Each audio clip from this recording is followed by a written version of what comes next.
Travel की दुनिया के दोस्तों नमस्कार। मैं हूं राजेश ठाकुर और एक बार फिर आपका स्वागत है मेरी इस जर्नी में। इस सफ़र का हिस्सा बनने के लिए आप सभी का बहुत बहुत धन्यवाद। ऑस्ट्रेलिया के कोस्टल एरिया में दोस्तों घूम फिर रहा हूं और आज मैं आपको ले जा रहा हूं एक ऐसी जगह पे जो सिडनी और न्यूकासल के बीच में है, लेकिन बड़े कम लोग इसके बारे में जानते हैं। दोस्तों ये एक सही में हिडन जेम है। आइए दोस्तों ऑस्ट्रेलिया के इतिहास के पन्नों को पलटते हैं। एक बड़ा हिस्टोरिक टाउन है जहां पे बहुत सी कहानियां दबी है। आइए दोस्तों चलते हैं एक और सफर पे, एक और कहानी शुरू करते हैं और ये कहानी है कैथरीन हिल बे की।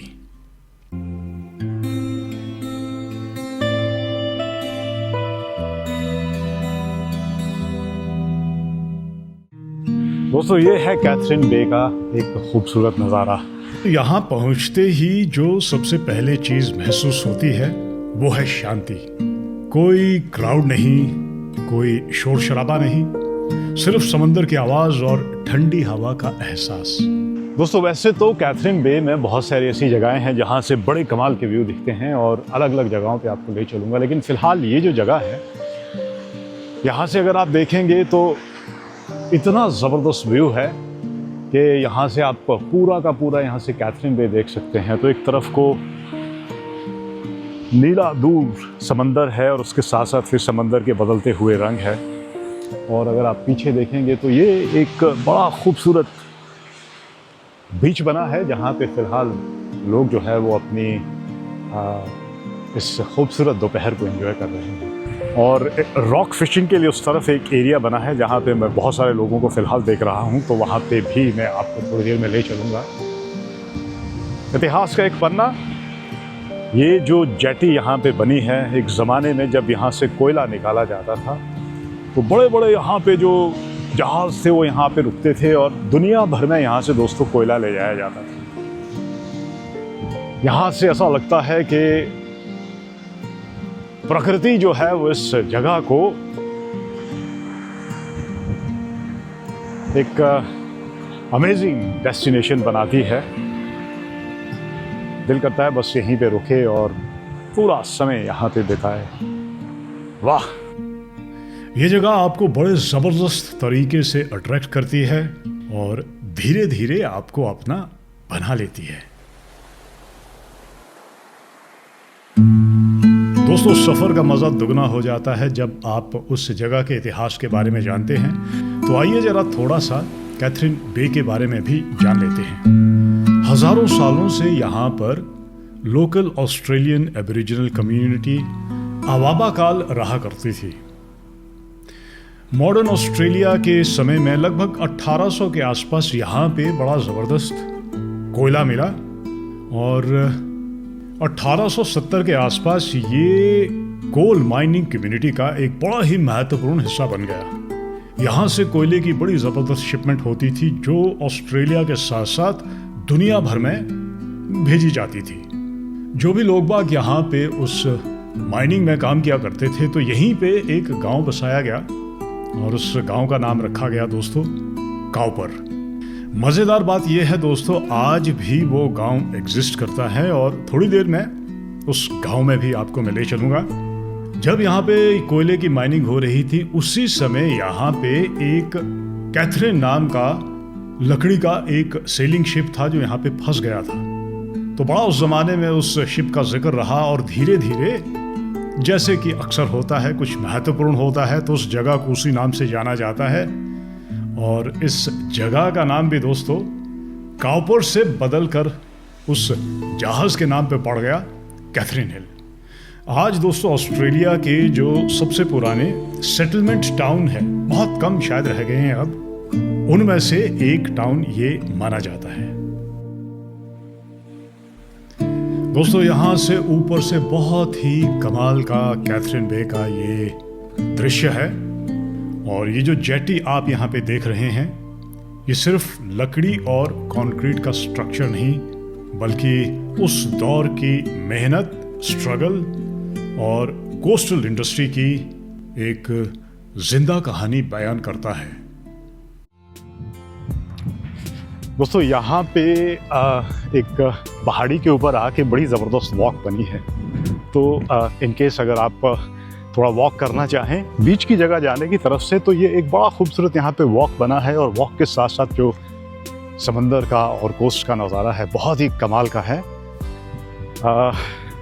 दिल करता है बस यहीं पे अपना वॉक करते रहें। वाह, ये जो व्यू है दोस्तों, जिसे हम कहते हैं ना $1 मिलियन व्यू इसका कोई मुकाबला नहीं है। And what a beautiful walk.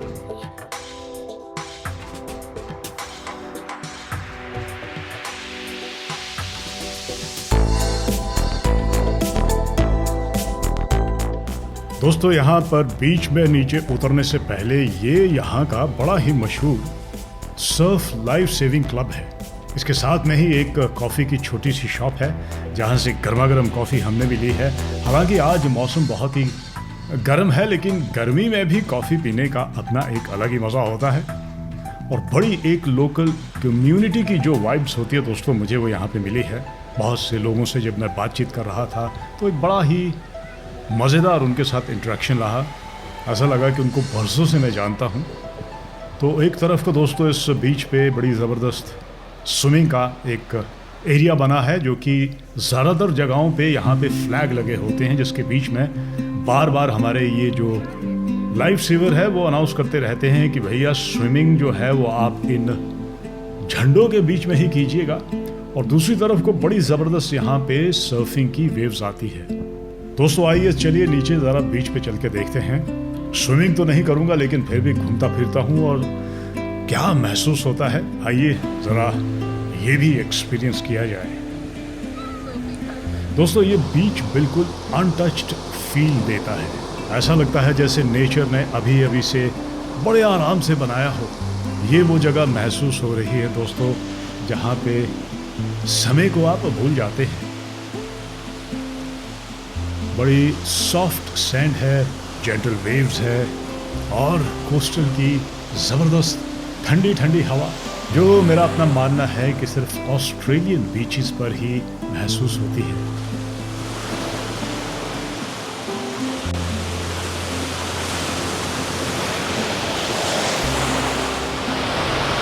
उस तरफ को अगर आप देखेंगे तो बड़ी ऊंची ऊंची लहरें आती है और एक तरीके से ये जगह जो है ये ज़्यादातर जो लोग सर्फिंग करते हैं उनके लिए बड़ा परफेक्ट ये जगह है। तो आप देखिएगा काफ़ी ऊंची ऊंची लहरें जो है वो यहाँ पे फ़िलहाल आ रही है। वाओ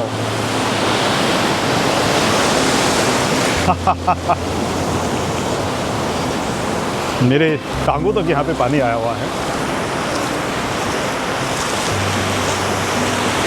गर्मियाँ जो है फ़िलहाल पूरे ज़ोरों पे है, लेकिन यहाँ पे लग रहा है कि बड़ा ही सुहाना मौसम बना हुआ है।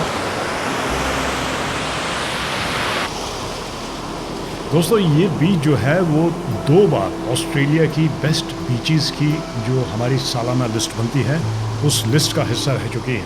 स्विमिंग, सर्फिंग और फिशिंग के लिए ये यहाँ के आसपास के हमारे जो लोकल लोग हैं उनकी बड़ी ये फेवरेट जगह है।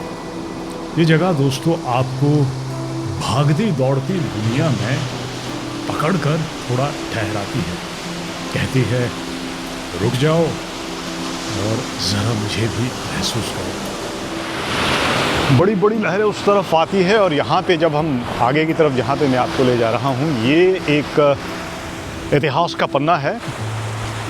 थोड़ी देर पहले मैंने ऊपर से कुछ लॉन्ग शॉट लिए हैं और ये जो जेट्टी यहाँ पे बनी है इसके बारे में आपको बताया था, लेकिन फ़िलहाल कोशिश ये करूँगा कि उस जेट्टी के बिल्कुल नज़दीक जाऊँ। ये वो जगह है दोस्तों जहाँ पे लगभग 150 साल पहले बड़े बड़े जहाज़ यहाँ पे आते थे। और अगर आप देखेंगे तो ये अब तो खैर ये ऊपर बंद हो चुका है, लेकिन ऊपर से ये पूरा का पूरा आगे समंदर के बीच में जाता है, जहाँ पे एक ज़माने में कभी जो कोयले की खादान बनी थी तो कोयला यहाँ से निकाल कर वो शिप जहाज़ वहाँ पे खड़े होते थे, फिर उन जहाज़ों में वो कोयला लादा जाता था और वर्ल्ड वाइड दुनिया भर में ये शिप यहाँ से शिपमेंट इन कोल्स को करते थे। आज देखिए दोस्तों, ये इतिहास का एक पन्ना बन के रह गया है। इस जेटी रूइंस के नीचे खड़े होकर ये समझ आता है कि समंदर वक्त के साथ सब कुछ बदल देता है। कभी ये जगह दोस्तों एक बहुत ही बिजी पोर्ट हुआ करती थी और आज सिर्फ यादों को संभाल कर खड़ी है। शायद इसीलिए ये रूइंस और भी ज़्यादा खूबसूरत लगते हैं।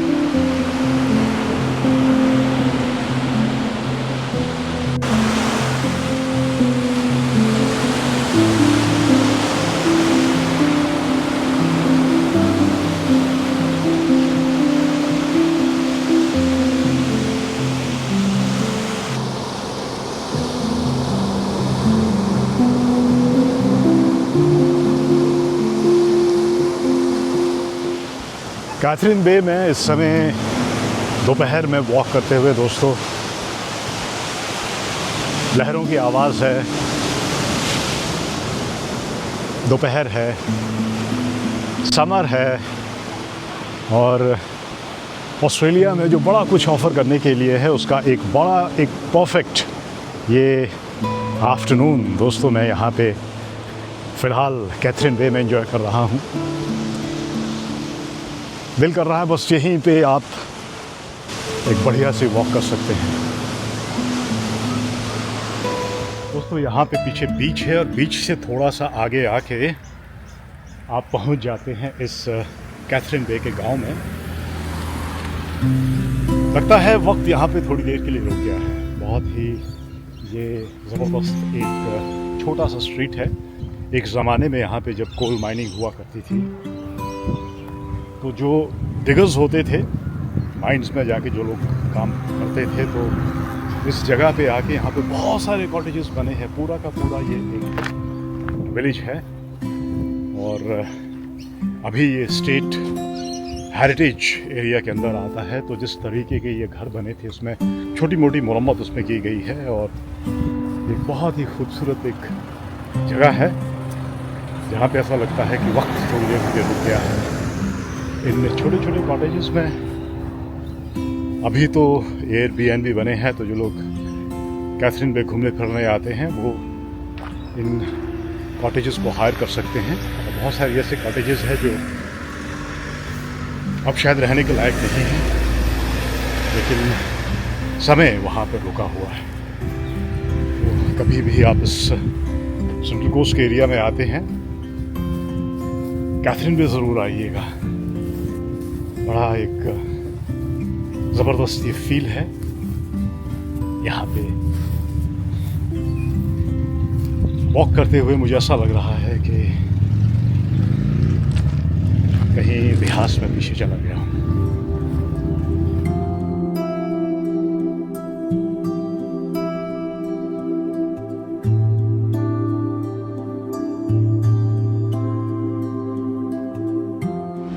दोस्तों ये कैथरीन बे का एक और लुकआउट पॉइंट है। तो कैथरीन बे से थोड़ा सा ऊपर आके चढ़ के बढ़िया पीछे का पार्क बना है जहाँ पे आप अपनी गाड़ी को पार्क करके इस पूरे बे का यहाँ से एक और नज़ारा देख सकते हैं। दूर दूर तक दोस्तों ये बीच फैली है और साथ में मैं देख रहा हूँ सामने जो मेन बीच है और उसके सामने जेटी बनी हुई है और फिर एक ये बड़ा लंबा सा स्ट्रेच है तो बहुत आगे तक जाता है। बड़ा सुहावना दोस्तों यहाँ पे फ़िलहाल मौसम बना है।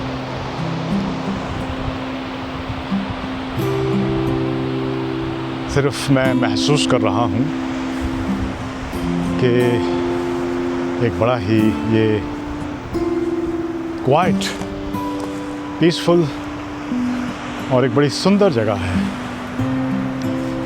एक गीत मेरे जहन में फ़िलहाल चल रहा है कि दिल कहे रुक जा यहीं पे कहीं, जो बात इस जगह में है वो कहीं पे नहीं। वाह। तो दोस्तों यहाँ पे हमें एक और एडवेंचर स्पोर्ट्स से जुड़ी हुई एक छोटी सी कहानी मिली है। एक्चुअल में सनी डे पे यहाँ से लोग बाग जो है वो पैराग्लाइडिंग करते हैं। तो ये एक लोकल ऑस्ट्रेलियन है जिससे मैंने थोड़ी गपशप की, तो उनसे पूछा कि क्या मैं आपको फ़िल्म कर सकता हूँ। तो उन्होंने मुझे बताया कि या डेफिनेटली, और बता रहे थे कि उसे बड़ी हैरानी हो रही है कि आज यहाँ पे यूजुअली बड़ा रश होता है, तो काफ़ी कम लोग हैं और ये यहाँ से अपना फ़िलहाल तैयारी कर रहे हैं। तो इनको मैं फ़िल्म करूँगा और ये भी एक नज़ारा है जो आज हमें देखने को मिलेगा। तो ये देखिए दोस्तों किस तरीके से ये तैयारी की जाती है। देखिए ये बिल्कुल तैयारी में है और ये यहाँ से उड़ान भर रहे हैं। वाह, oh my God, what a beautiful experience.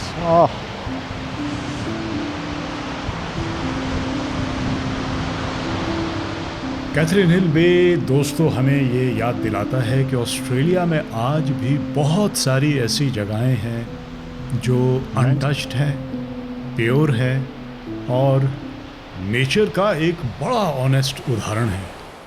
दोस्तों अगर आपको भी हिडन जेम्स डिस्कवर करना पसंद है तो मेरे इस वीडियो को लाइक कीजिए, शेयर कीजिए, सब्सक्राइब कीजिए, कमेंट कीजिए और ज़रूर बताइएगा कि कौन सा दूसरा कोस्टल टाउन आप ऑस्ट्रेलिया का देखना चाहेंगे। इसी के साथ दोस्तों आज का ये मेरा सफ़र यहीं पे ख़त्म होता है। उम्मीद करता हूँ कि आपने भी उतना ही ज़्यादा एंजॉय किया होगा जितना मैंने यहाँ पे इस टाउन में घूमते फिरते किया है। फिर किसी दिन किसी और जगह आपसे मुलाकात करूँगा। मैं हूँ राजेश और मिलते हैं अगली जर्नी में।